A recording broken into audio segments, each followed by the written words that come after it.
હવે આપણે વિઝન 2019 આપણે બી ચૂંટણી લડવાના છે, તો તેનું આપણે વિઝન બુક છે, હું તમને પ્રેસ કોન્ફરન્સ બાદ ચોક્કસ આપીશ.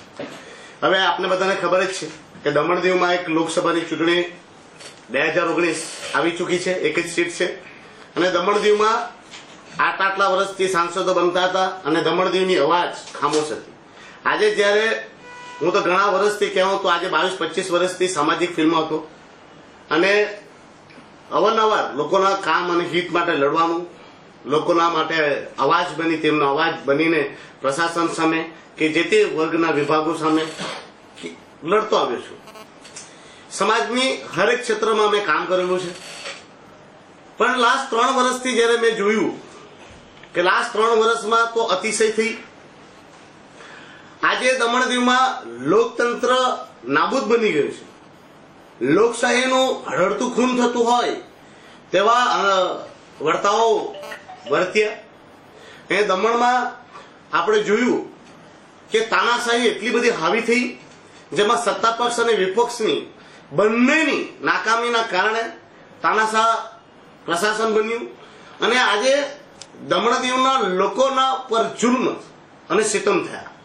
અને તેના માટે સત્તા પક્ષ ભારતીય જનતા પાર્ટી અને વિપક્ષ કોંગ્રેસ પાર્ટી બંને સાથે થઈને જ આ બધું કરાવ્યું છે.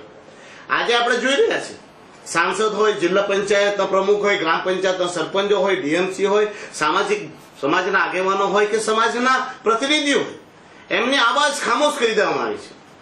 આ લોકશાહીમાં આપણે જોયું છે કે પંચાયત, ગ્રામ પંચાયત, જિલ્લા પંચાયત પાવરલેસ બની ગઈ અને એમના આગેવાનોને કઠપુતળી બનાવી દેવાયા અને જાહેર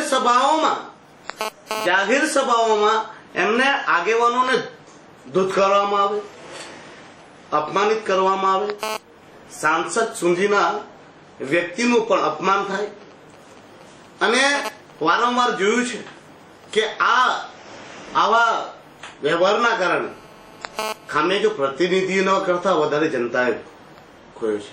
કેમ કે જ્યારે જ્યારે પ્રશાસનમાં સવાલો અને જવાબો માંગતી જનતા દુઃખો અને તકલીફો લઈને જતી, ત્યારે આ તમામ પ્રતિનિધિઓ આવા ડરના માહોલના કારણે પ્રશાસન સુધી પોતાની વાતો, લોકોની સમસ્યાઓ લઈ જવામાં નાકામયાબ રહ્યા.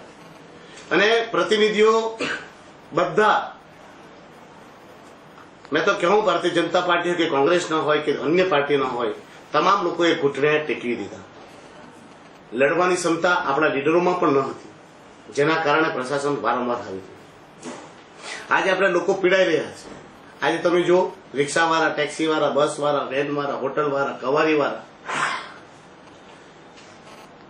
તરકારી વેચતા હોય કે મચ્છી વેચતા હોય કે લારી ગલ્લા ચલાવતા હોય, તમામ લોકો પ્રશાસનની મારથી ત્રાહિમામ પુકારી રહ્યા છે.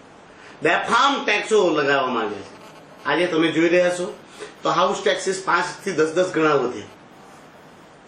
લોકોને લાગશે કે એ કેવી રીતે? તો પહેલા જે હાઉસ ટેક્સ હતો અને હમણાંનો જે ક્રાઇટેરિયા છે માફ કરીને કરવાનું, તેમાં બિચારા જે દુબઈ બજારમાં ને બજારોમાં સ્ટોલ લગાવતા તેમના વર્ષોથી દુકાનો બંધ રહ્યા, છતાં તેના પર એટલો ટેક્સ વધારી દેવાયો. દીવમાં પણ એવી જ રીતે બધાનો ટેક્સ વધારી દેવાયો અને ધંધાધારી લોકોના ધંધા સાફ થઈ ગયા. આજે આપણે જોઈ રહ્યા છીએ કે લોકોના લાઇટ કનેક્શનો, આદિવાસીઓના લાઇટ કનેક્શનો કે પાણીના કનેક્શનોમાં વર્ષો સુધી પ્રશાસન બેસી રહ્યું. અચાનક જાગ્યું અને આ લાઇટ કનેક્શનો બધાના ધડાધડ કાપ્યા. જેઆરસીમાં મેં વારંવાર રજૂઆત કરી અને જેઆરસીએ, તમને મિત્રો ખબર જ છે, તમારી સામે જેઆરસીના કમિશને એમને માર્ગદર્શિત કર્યા, એમને ઓર્ડર કરવાની મેં લાસ્ટ ટાઈમ બી વાત કરી કે સાહેબ આ લોકો જેઆરસીના નિયમોને પણ દોડીને પી જાય છે. લોકોના બિચારા આદિવાસીઓના કનેક્શનો કપાયા. જેઆરસીએ કીધું કે આ લોકોને કનેક્શન આપો અને એ લોકો પાછા ભરી શકે તેવી કિસ્ત કરી આપો, એમને હપ્તા કરી આપો અને એમને લાઇટ કનેક્શન આપો, પણ નહીં અપાય. 1, 5, 10, 15 ના કનેક્શન કર્યા અને બાદમાં ફરી પાછું તેવું જ કરી નાખ્યું. હમણાં પણ જેઆરસી જયારે આવી ત્યારે મેં રજૂઆતો કરી કે ભાઈ નવા કનેક્શનો માટે લોકોને હેરાન પરેશાન કરવામાં આવે છે. ત્યારે જેઆરસીએ ઓર્ડર કર્યો કે કોઈ પણ ઓક્યુપન્સી સર્ટિફિકેટ માંગવું ન આવે, ઓછામાં ઓછા દસ્તાવેજો લઈ આ લોકોને કનેક્શન આપવામાં આવે. પણ આજે પણ તમે જુઓ, આજે કમિશન કહી નહીં ગયું છતાં આજે કેટલો સમય થઈ ગયો લોકોને કનેક્શન અપાતા નથી. આજે તમે જોઈ લો, આજે લાઇટ કનેક્શનમાં કે લાઇટના બિલોમાં લોકોને વારંવાર પરેશાન કરી રહ્યા છે. આજે રૂમોમાં સાફ સફાઈના બને જાત જાતના ટેક્સીસ આપવામાં આવે અને પોતાની મનમરજીના ટેક્સ આપે. લોકોને જન સુનવાઈ બી કરે નહીં. કોઈ કહેવા જાય કે સાહેબ અમને 5,000 રૂપિયા તમે સફાઈ માટે રૂમ પાસે તમે જે ટેક્સ આપ્યો છે એ ક્યાં ગંદકી હતી અમને કહો, તો કોઈને બતાવે નહીં. એને 5,000 ના 10, 15, 20 અને 25 બી કરી. એમાં એનજીટી નું રૂલ બતાવે તો કયા રૂલ્સ પ્રમાણે જિલ્લા પંચાયત એનજીટી વતી પૈસા ઉઘરાવે છે. જ્યારે અમે આ અંગે આરટીઆઈ કરી અને આરટીઆઈમાં હજુ સુધી કાનૂની રીતે અમને જે આપવા જોઈતા દસ્તાવેજ આપ્યા નહીં.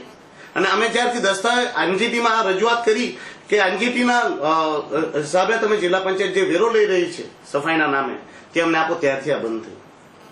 તમને વાત કેવું, રૂમ માલિકોની ગંદકી એમ કહે છે પણ ફોટોગ્રાફ આપતા નથી. અને રૂમ પર ત્યાં ગંદકી હોય તો ઘર કનેક્શન પર ઘરે જઈને લાઇટ કનેક્શન.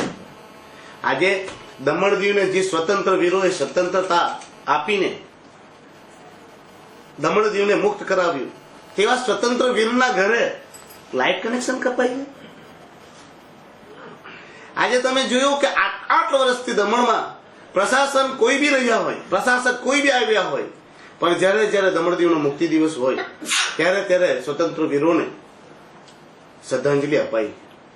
આ દમણ દીવના ઇતિહાસમાં પ્રથમવાર એવું બન્યું કે સ્વતંત્ર સેનાનીઓને યાદ નહીં કર્યા, સ્મારકો પર જઈને પ્રશાસને કોઈ પણ કાર્યક્રમ ન કર્યો. દુર્ભાગ્ય રહ્યું દમણ દીવનું. અને ત્યાં સત્તા પક્ષ અને વિપક્ષે પણ આ મુદ્દાઓ પર કઈ બોલ્યા નહીં. આજે એટ હોમમાં જે દમણ દીવનો મુક્તિ દિવસ છે તે દિવસે એટ હોમમાં રાજા જેમ પ્રશાસકજી બેસી જાય અને જે માણસોએ આઝાદી અપાવી તેને નીચે બેસાડવામાં આવે. નિરીક્ષણની ગુલામી મહેસૂસ થાય તેમ આપણા લીડરો સત્તા પક્ષ વિપક્ષના એક એક કરીને ઉપર મળવા જાય. જ્યાં મહોદય સાહેબ પોતાના ઘરે ઇન્વાઇટ કરે અને ત્યાં પણ આ રીતનું હળહળતું અપમાન દમણ દીવના લોકોનું થાય અને ત્યાં દરેક જનતાના પ્રતિનિધિઓ નતમસ્તક બની ચરણ વંદના કરે. દુર્ભાગ્ય છે આ પ્રદેશનું કે મેં વારંવાર લીડરોને જોયા ચરણ વંદના કરતા, પ્રશાસનના કદમોમાં પડીને ઘૂંટણે બેસીને વારંવાર જાહેર કાર્યક્રમોમાં પણ ચરણ વંદના કરતા રહ્યા.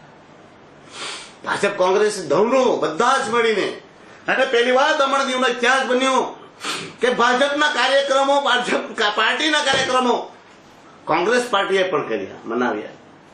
દમણ દીવમાં તમે ડાભેલમાં જોયો છે, ડાયાભાઈ અને કેતનભાઈ કોંગ્રેસની ધરોહર મનાતી એ લોકોએ ડાભેલમાં પોતાના ગામમાં ભારતીય જનતા પાર્ટીના મંત્રીઓને બોલાવીને કાર્યક્રમ કર્યા અને ડાભેલ પંચાયતના રૂપિયા જે ગ્રામ પંચાયતના ગામના લોકોના ગ્રામજનોના પૈસા જે વિકાસ માટે હતા તે કરોડો રૂપિયા આ કાર્યક્રમમાં વાપરી નાખ્યા પ્રશાસનને સારું દેખાડવા માટે. જ્યારે અહીંયા આપણા પ્રધાનમંત્રીજી આવ્યા ત્યારે પણ એમની પાર્ટીના કોંગ્રેસ પાર્ટીના લોકો ત્યાં કાર્યક્રમમાં દેખાયા. કોંગ્રેસ અને ભાજપ મળીને દમણ દીવનો આજે સત્યાનાશ કર્યો છે. આજે પ્રેસ કોન્ફરન્સ મારે અને પાર્ટી માટે કોઈના કહેવા માટે નહીં, આજે હું દમણ દીવના અવાજ બનીને હું લડતો હતો. હું શા માટે લડું એ તમને કહેવા માટે જ કહી રહ્યો છું. આજે બંને મળીને એ લોકોએ પ્રશાસનની ચરણ વંદના જ કરી, જેના થકી આજે મારા જેવા ઉભું થવું. આજે તમને કહેવાનું કે મહાન મુદ્દા હતા દમણમાં જે સમુદ્રમાં જે વાપીથી પ્રદૂષિત પાણી, કેમિકલ વાળું પાણી દમણ દીવના દરિયામાં આવે, એને રોકવા માટે એનજીટીમાં પ્રશાસન દ્વારા એક અપીલ થઈ અને એનજીટી કોર્ટે દમણના કલેક્ટરને સમન્સ મોકલ્યો. સમન્સ બાદ વોરંટ મોકલ્યો ધરપકડનો, તો છતાં એ લોકો રિપ્લાય જાહેર નહીં કર્યો.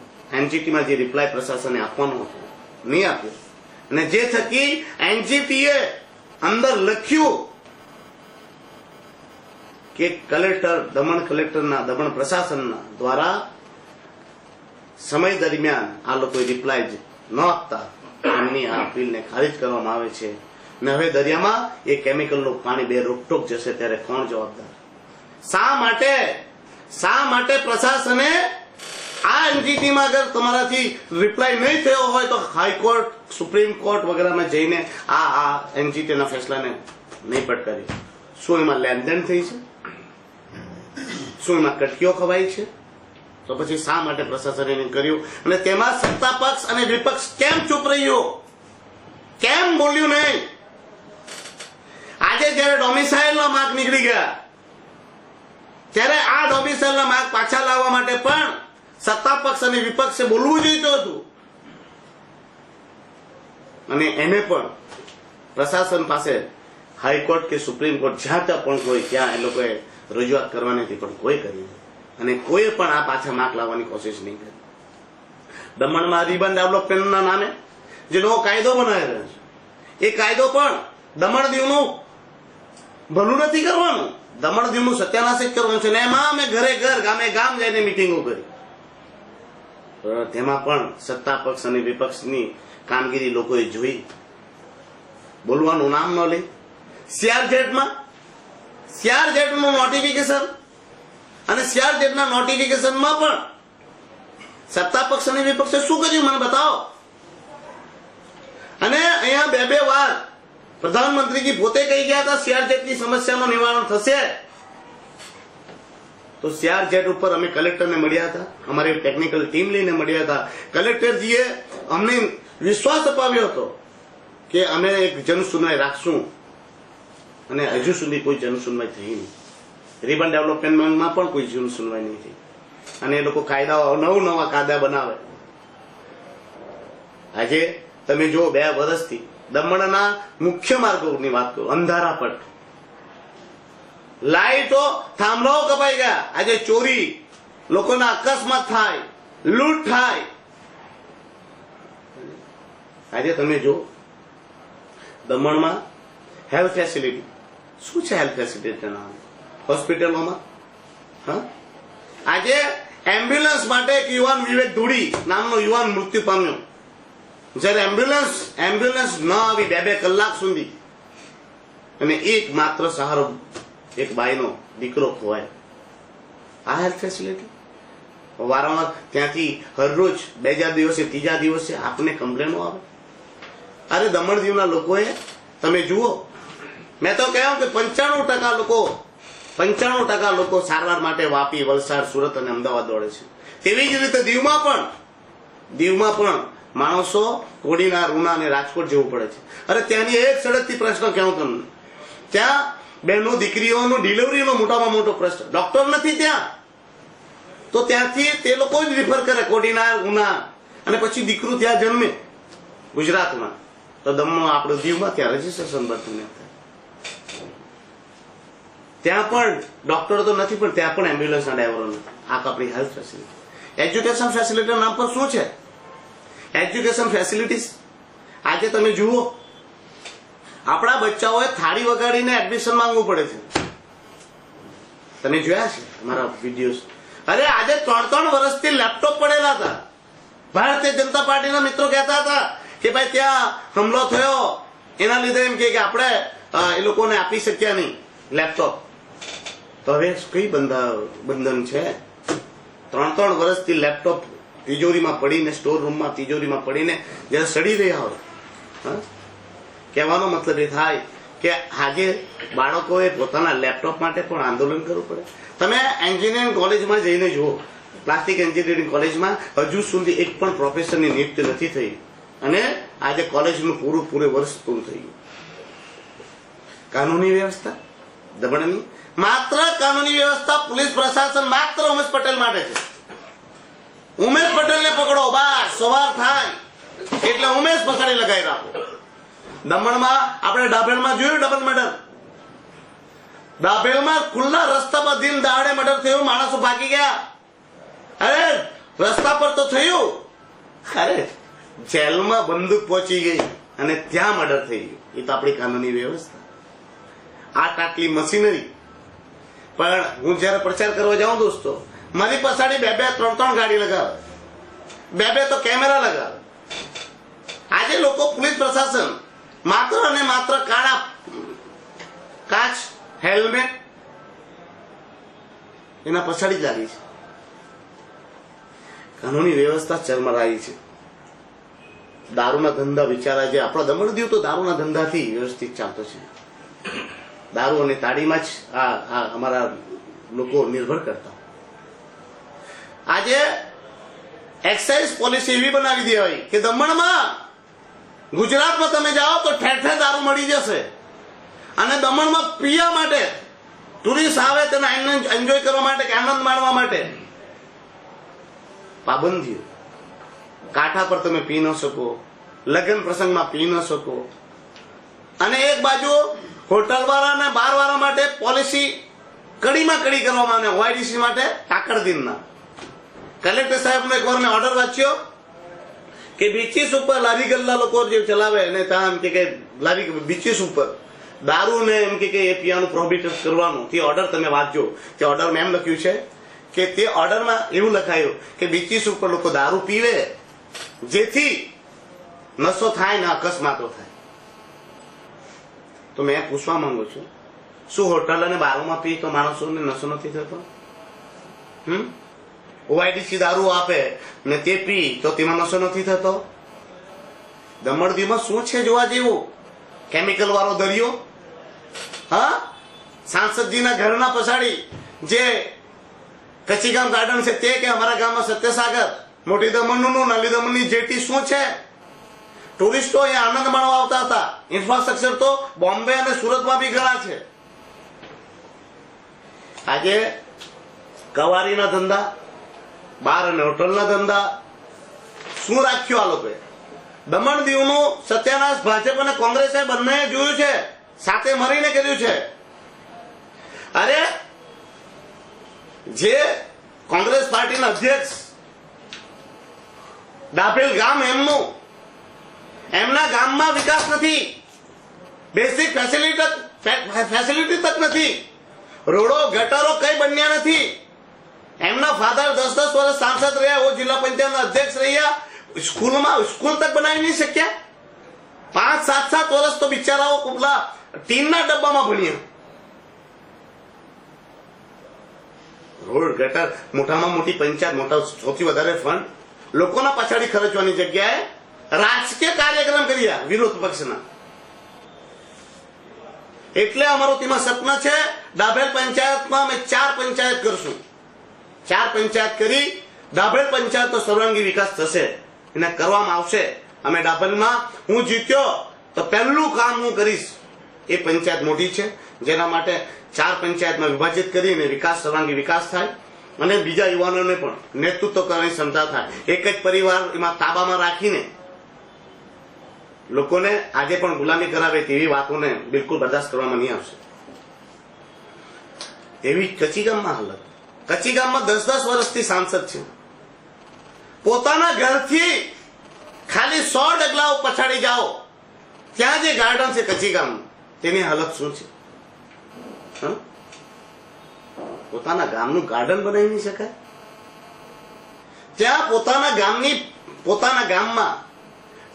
ગામમાં સ્મશાન ભૂમિ નથી. સ્મશાન ભૂમિ ગમે ત્યારે તૂટી પડે તેવી દિશામાં.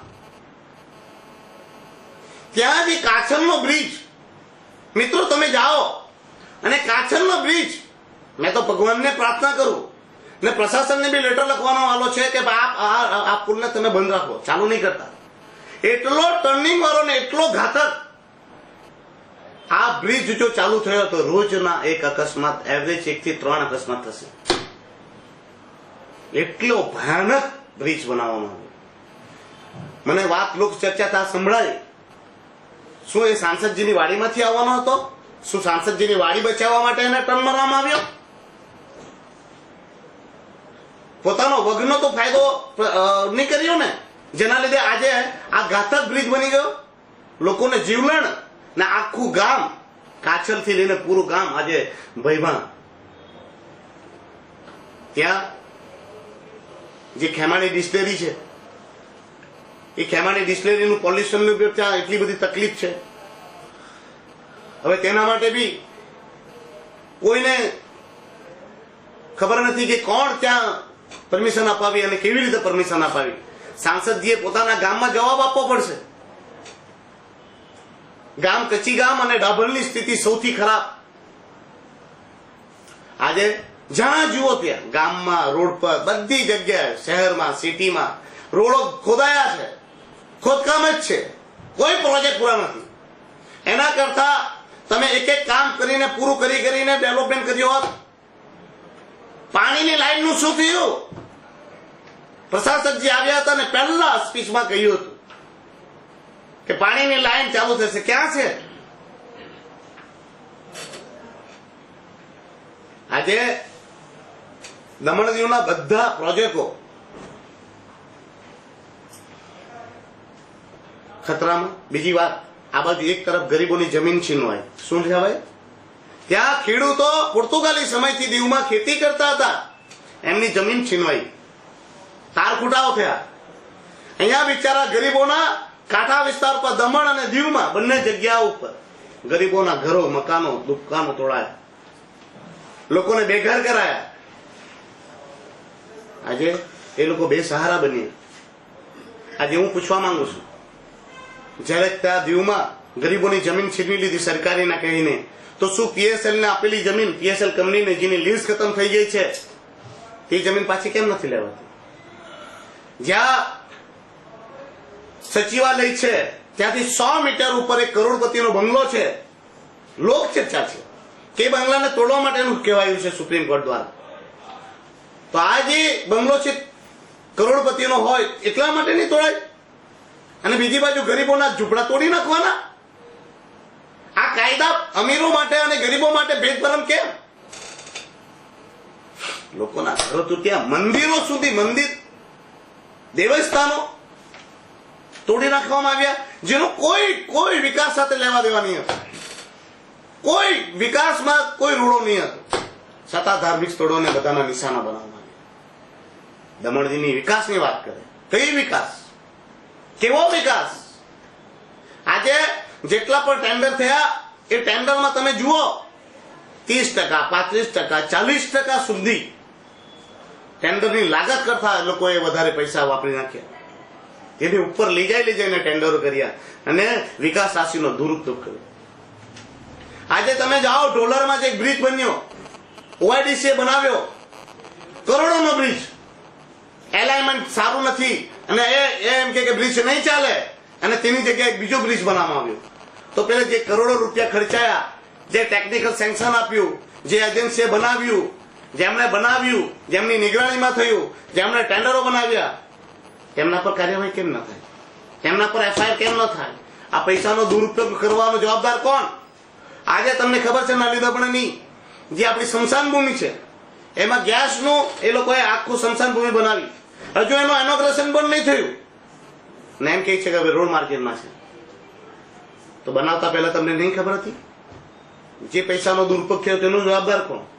આજે દમણના જાહેર રસ્તાઓ, મોટા મોટા રસ્તાઓ પર ડિવાઈડર, સારા ડિવાઈડરો હતા, એ ડિવાઈડરોને ખોદીને તોડી નાખવામાં આવ્યા અને તે તો મજબૂત હતા.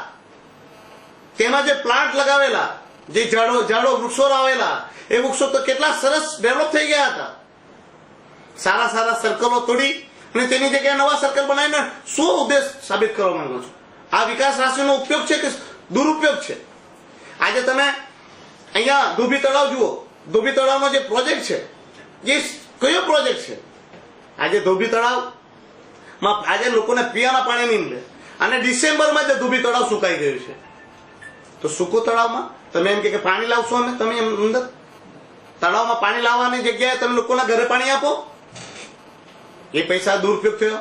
અહીંયા ટેક્સી સ્ટેન્ડ પાસે તમે જોયું હશે, જે આપણે બહુમાળી એ લોકો બનાવવાના હતા, શું પાર્કિંગ, અને તેમાં પણ તમે પૈસાનો દુરુપયોગ છે 16-17 કરોડનો. અને જે બજાર બનાવી છે એ 1.5-2 કરોડની, ખાલી છાપરા લખ્યા છે. રૂપિયાનો દુરુપયોગ. અને તે બધા મુદ્દાઓ પર સત્તા પક્ષ અને વિપક્ષ ચૂપ રહ્યું છે, ખામોશ રહ્યા છે. એના લીધે આ દમણ દીવની દુર્દશા થઈ છે. સત્તા પક્ષ ભારતીય જનતા પાર્ટી અને કોંગ્રેસ પાર્ટી બંને સાથે મળીને લોકોનો સત્યાનાશ કરાવ્યું છે. જેથી આજે હું તો એક સમાજ સેવક હતો, મારે શા માટે રાજનીતિ કરવાની જરૂર પડી? શા માટે મારે રાજનીતિમાં આવવું પડ્યું? આ લોકો નાકામ રહ્યા. જ્યારે જ્યારે દમણ દીવને દુઃખ તકલીફમાં લોકો હતા ત્યારે બંને પાર્ટીઓએ તમાશો જોયો. લોકોના હક અને અધિકાર માટે રસ્તે લોકોએ ઉતરવું પડ્યું. વિદ્યાર્થીઓએ થાળી ઠોકીને એડમિશન માંગવા પડ્યા. લેપટોપ માટે લોકોએ ધરણા કરવા પડ્યા. એમ્બ્યુલન્સ માટે માણસો મરી જાય. આ બાજુ ઘરો તૂટે, દુકાનો તૂટે, અને જનપ્રતિનિધિઓને ફોન કરી બોલાવે તો જનપ્રતિનિધિ આવે ને. અમારે પ્રશાસનની સામે જ્યારે જુઓ ત્યારે ભારતીય જનતા પાર્ટીના આગેવાનો ને લીડરો એક જ જવાબ આપતા રહ્યા કે પ્રશાસન અમારી વાત સાંભળતા નથી. પ્રશાસન અમારી વાત નથી સાંભળતા ને કાર્યક્રમો દોડાદોડ કરે. જેથી હું ચૂંટણી લડી રહ્યો છું, જેમાં મારા આ બધા મુદ્દાઓ છે, મારી ઉપલબ્ધિઓ છે, અમારું વિઝન છે. દમણમાં લોકશાહીનું નિર્માણ કરવું સખત જરૂરી છે. જે પણ હોય દમણમાં લોકશાહીની સ્થાપના કરવામાં આવશે. અહીંયા પહેલા ગોરાઓ હતા, પછી ભૂરાઓ બેસી ગયા. આજે જે અફસરશાહી રાજ હતું એ પછી પણ પ્રશાસક પોલિટિકલ આવ્યા તો પણ તેનાથી વધારે લોકોની આજે દુઃખો અને તકલીફો પડી છે. લોકશાહી દમણ દીવમાં નસ્તી નાબૂદ છે. આજે આપણું રાજ્યસભામાં અવાજ નથી, કેમ કે આપણું રાજ્યસભામાં કોઈ પ્રતિનિધિ નથી, આપણી એસેમ્બલી નથી, આપણો એકમાત્ર સાંસદ છે અને એ સાંસદ પણ ત્યાં નબળો પુરવાર થયો છે. આજ સુધી દમણ દીવના તમામ કામોમાં, દુઃખોમાં, તકલીફોમાં સાંસદજી નદારત રહ્યા અને દમણ દીવની અવાજ ખામોશ રહી. આજે તમને ખબર છે તો તેના માટે દમણ દીવનો પહેલો મોટામાં મોટો મુદ્દો રહેશે. હું એસેમ્બલી માટે પ્રયાસ કરી રહ્યા. 5 વર્ષમાં કોઈ બી હિસાબે હું જીત્યો તો અહીંયા દમણ દીવમાં એસેમ્બલી બનાવશું. દમણ દીવમાં હવે એક નવા સ્કોપની જરૂર છે, રોજગાર માટે અને શિક્ષણ માટે. આજે તમને ખબર છે પુનામાં મિત્રો શું છે? પુના એક એજ્યુકેશન હબ છે અને પુનામાં આજે 10 લાખ લોકો ભણે છે અને જેના કારણે ટુરિઝમથી લઈને ત્યાંનો વેપાર વિકાસ થયો છે. આપણે પણ દમણ દીવને એક ટુરિઝમ પ્લેસ, દમણ દીવ એક ટુરિઝમ પ્લેસ સાથે સાથે બનાવવું હોય તો એમના માટે ટુરિસ્ટોને લાવવા પડે. અને આપણે જો દમણમાં એક એજ્યુકેશન હબ બનાવીએ અને અહીંયા એક યુનિવર્સિટી બનાવીએ, ડીમ્ડ યુનિવર્સિટી બનાવી, આપણે પુના જેવા કે રાષ્ટ્રીય કે આંતરરાષ્ટ્રીય પણ એવા સારા સંસ્થાનોને જોડી આપણે અહીંયા યુનિવર્સિટી ઇન્ફ્રાસ્ટ્રક્ચર, એજ્યુકેશન ઇન્ફ્રાસ્ટ્રક્ચર સુધારીએ, જેથી કમસે કમ 4-5 લાખ બી અહીંયા છોકરા ભણવા આવે તો બી આપણે કમસે કમ 10 થી 12 લાખ લોક મહિને અહીંયા આવશે અને ટુરિઝમથી લઈ, રોજગારથી લઈ, યુનિવર્સિટી આવશે તો તેના સાથે ઘણા બધા યુવાનોને રોજગારી પણ મળશે. મલ્ટી સ્પેશિયલ હોસ્પિટલનું નિર્માણ કરશું. દમણ અને દીવના લોકોએ આજે પોતાના ઇલાજો માટે થોડુંક લાગે એટલે દમણના લોકોએ વાપી, વલસાડ અને થોડું વધારે થયું તો સુરત અને બોમ્બે દોડવું પડે છે. દીવના જ લોકોએ તેવી જ રીતે દીવના લોકોએ પણ ત્યાં કોડીના, રાજકોટ જવું પડે છે. અમે દમણ દીવમાં મલ્ટી સ્પેશિયલિસ્ટ હોસ્પિટલો બનાવશું જેથી દમણ દીવનો એક પણ વ્યક્તિએ પોતાના ઈલાજ માટે બહાર ન જવું પડે અને જો દમણ દીવમાં ઈલાજ ન થાય અને બહાર જવું પડે તો તેનો તમામ ખર્ચો દમણ દીવની સરકાર ચૂકવે. CSR થી કરે યા OIDC થી કે કઈના પરથી પણ તે લોકો કરાવશું. રૂમો, ચાલો અને કાંઠા વિસ્તારમાં વસાહતો જે લોકો પ્રશાસન વારંવાર જેમના માથા ઉપર તલવારો લટકતી રહે છે એમના તલવારો માથા પરથી લટકતી કાઢી એ લોકોને લીગલ કરાવી આપશું. દીવમાં કે દમણમાં ખેડૂતોની જમીન જે પ્રશાસને છીનવી લીધી છે એ ખેડૂતોની જમીન પાછી ખેતી કરવા આપણે એમને અપાવશું. દીવમાં જે ગોમતી માતા કાંઠા ઉપર સમુદ્ર કિનારે કાંઠા પર ડ્રેઝિંગ કરવા પડે કેમ કે ત્યાં સૌથી મચ્છીમારોનો મોટો ધંધો ત્યાં દીવના લોકોનો મચ્છીમારી છે અને ત્યાં ગોમતી માતા બ્રિજ ઉપર જે કાંઠા ઉપર અંદર બોટ ઉતારવા માટે જે ભાટ નડે છે જેના લીધે વારંવાર કરોડોનું નુકસાન માછીમાર મિત્રોને થતું હોય છે તો ત્યાં ડ્રેઝિંગ કરી ત્યાં કાંઠો બનાવશું. દીવમાં કોટરાડા બ્રિજ જે અડધો લોકો અટકાવી દીધો છે એ કોટરાડા બ્રિજને અમે પાછું ચાલુ કરશું. દમણ દીવમાં OIDC એટલે મારા માનવા પ્રમાણે એક અંગ્રેજો દ્વારા ઈસ્ટ ઇન્ડિયા કંપની હતી એ જ ઈસ્ટ ઇન્ડિયા કંપનીનું નવું સ્વરૂપ OIDC છે. તો એ OIDC ને કોઈ બી હાલતે બંધ કરાવશું અને એ ઈસ્ટ ઇન્ડિયા કંપની દ્વારા જે મોજ મસ્તી અંગ્રેજો કરતા આજે અધિકારીઓ કરી રહ્યા છે તે પણ અમે બંધ કરાવશું. દમણ દીવમાં હપ્તાખોરી, માફિયાગીરી બંધ કરાવશું. ના હપ્તા લઈશું, ના લેવા લઈશું. કાનૂન વ્યવસ્થાને સદ્રઢ બનાવશું. તમને ખબર જ છે કચીકામ અને ડાભલમાં સૌથી વધારે હપ્તાખોરી છે અને એ જગ્યાઓનું દરેક જગ્યા પર એ ભીમપોર હોય, દલવાડા હોય, ભીમપોર જ્યાં પણ હપ્તાખોરી માફિયાગીરી હશે એ બધા માફિયાગીરીઓનું બંધ કરવામાં આવશે. દમણ દીવના યુવાનોને 100% રોજગાર ગેરંટી આપશું. 100%, 100%. અને સાથે જો યુવાનોને એ લોકોને રોજગારી ન મળે તો તે દરમિયાન એ લોકોને બેરોજગારોને જે ભથ્થું મળે છે સરકાર દ્વારા કે દમણ દીવની પ્રશાસન દ્વારા તે અમે અપાવશું. દમણ દીવમાં યુવાનો માટે આપણે જાણીએ છીએ કે એજ્યુકેશન ફેસિલિટીમાં કોઈ જાતની સવલત નથી, છતાં દમણ દીવના એજ્યુકેશનનો સુધારા સાથે જીપીએસસી, યુપીએસસી કોચિંગ ક્લાસીસ ચાલુ કરશું. દમણ દીવમાં નવી ઇન્ડસ્ટ્રીઝ પોલિસી બનાવશું જેથી ઇન્ડસ્ટ્રીઓને ફાયદો થાય. ટુરિઝમ પોઈન્ટોમાં ધરખમ સુધારો કરશું. ટુરિસ્ટો વધે તેવા પ્રયાસ કરશું. કાંઠા વિસ્તાર પર, બીચો પર અને બારોમાં એક્સાઇઝ પોલિસીમાં સુધારો કરાવશું જેથી ટુરિસ્ટોને અહીંયા ફરવા આવે, જે એ લોકોને આનંદ કરતા હોય તેમાં કોઈ પ્રકારની તકલીફ ન આવે તેવી રીતનું કામ કરવામાં આવશે. ટુરિસ્ટોને વધારેમાં વધારે સવલત મળે તેના માટે પ્રયાસ કરશું અને ટુરિસ્ટો માટે એક ટુરિસ્ટ પોલીસની અલગથી વ્યવસ્થા કરવામાં આવશે. જે હમણાં આપણે જોઈએ છે કે વારંવાર ટુરિસ્ટોને પોલીસ દ્વારા હરણઘરણથી પરેશાન કરવામાં આવે છે, તો એમના માટે બંને બીચીસ ઉપર એક ગોવાના તર્જ ઉપર એ લોકોને બનાવશું. કાંઠા વિસ્તાર પર લારી ગલ્લા અને ગોવાના તર્જ પર લારી ગલ્લા જે છે કાંઠા વિસ્તાર પર જંપોર, દેવકા, નાગવા, દીવમાં પણ એ બધા લારી ગલ્લાઓને ગોવાના તર્જ પર લીગલ કરાવી અને એ લોકોને સ્થાયી સ્ટોલો બનાવીને આપશું. દમણવાળા માટે દીવમાં દીવ ભવન અને દીવવાળાને માટે દમણમાં દમણ ભવન અને બંને પ્રદેશમાં અમારા જે પરપ્રાંતીય મિત્ર, અમારા જે ભારતવાસીઓ છે જે વસે છે એ લોકો માટે બંને પ્રદેશોમાં ભારત ભવનનું નિર્માણ કરાવશું. એવા અમારા ઘણા બધા પોલિસી બનાવી છે દમણ દીવના હિત માટે, તો તે ઉપર અમે કામ કરશું. અને આ અમારી જે મિશન છે એ મિશન એ જ અમારું વિઝન અને એ જ વિઝન જ અમારું મિશન છે.